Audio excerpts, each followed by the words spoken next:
새벽 5시, 동이 트기 전부터 불을 환히 밝힌 곳. 능숙한 솜씨로 두부를 썰고 반찬을 꺼내는 예병식 씨.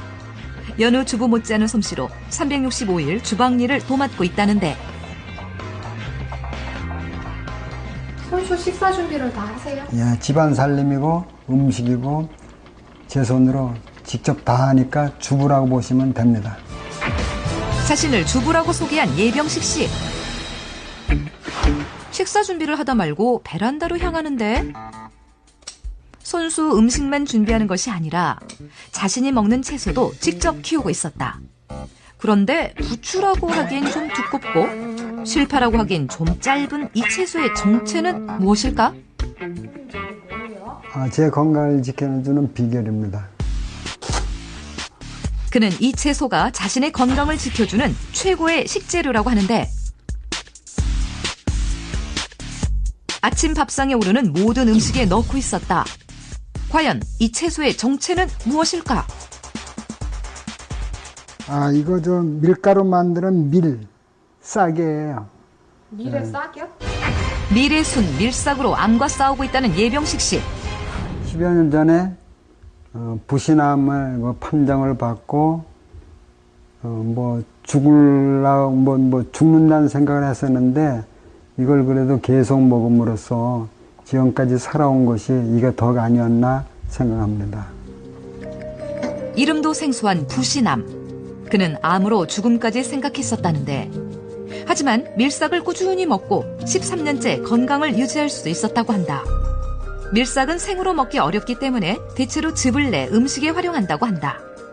진짜 맛있습니다.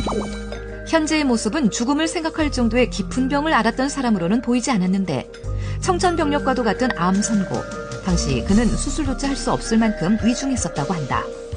2001년 12월 말경에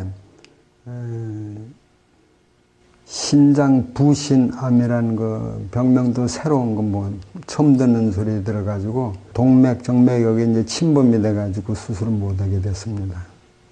수술을 시도를 하셨었어요? 예, 수술을 시도했다가 열었다가 수술할 수 없어 다시 덮은 상태죠. 부신은 신장의 위쪽에 자리한 내분비 기관으로 아드레날린과 같은 우리 몸의 중요한 호르몬을 만들어낸다. 부신암은 원인은 아직 뚜렷하지는 않고요. 고혈압 같은 걸 발생시킬 수 있고요. 심기항진, 가슴이 떨린다든가 심장을 빨리 뛰게 해갖고 위험한 지경에 이를 수가 있습니다. 그래서 발견하면 즉시 수술을 해야 되는 병입니다. 수술 외에는 치료에 효과적인 항암제가 없다는 부신암. 그래서 말기 암 환자의 경우엔 생존율도 낮다고 한다. 부신암 말기로 수술 위험도가 높아서 수술을 못 하셨는데 10년 이상 생존하셨다니 정말 놀라울 따름입니다. 예병식 씨는 13년째 건강하게 살고 있는 비결이 밀싹과 케일, 신선초와 같은 신선한 채소를 꾸준히 먹은 결과라고 믿고 있었다. 그는 500cc 정도의 생즙을 내서 매일매일 마신다고 하는데 즙을 해서 먹게 되면 몸에 흡수가 빠르니까 즙을 이용 많이 합니다. 이거는. 소주 한 컵 분량의 생밀싹즙이 첨가된 예병식 씨의 건강 주스. 그의 건강엔 어떤 변화가 있었을까? 통증이 없어졌다는 게 가장 이제 매력. 그때 우연히 책을 통해 알게 된 밀싹. 밀싹즙을 먹고 나서부터 차츰 몸의 변화가 시작됐다고 한다. 거품 속에 이제 그 사포닌 있는 성분이 이제 좀 많이 있으니까 대신대로 거품을 건져내고 거품채로 먹어야만 100% 다 영양가를 섭취한다고 보면 되겠습니다. 밀싹즙을 먹고 난 후 부신암은 어떤 변화를 보였을까? 암은 남아있는데 암하고 같이 산다고 생각하면 되죠. 암이 날 괴롭히지만 안 하고 진행만 안 되면 되니까. 말기암이 더 이상 커지지도 다른 곳으로 전이되지도 않은 상태라는데 과연 밀싹의 어떤 효능이 그의 몸을 변화시킨 것일까?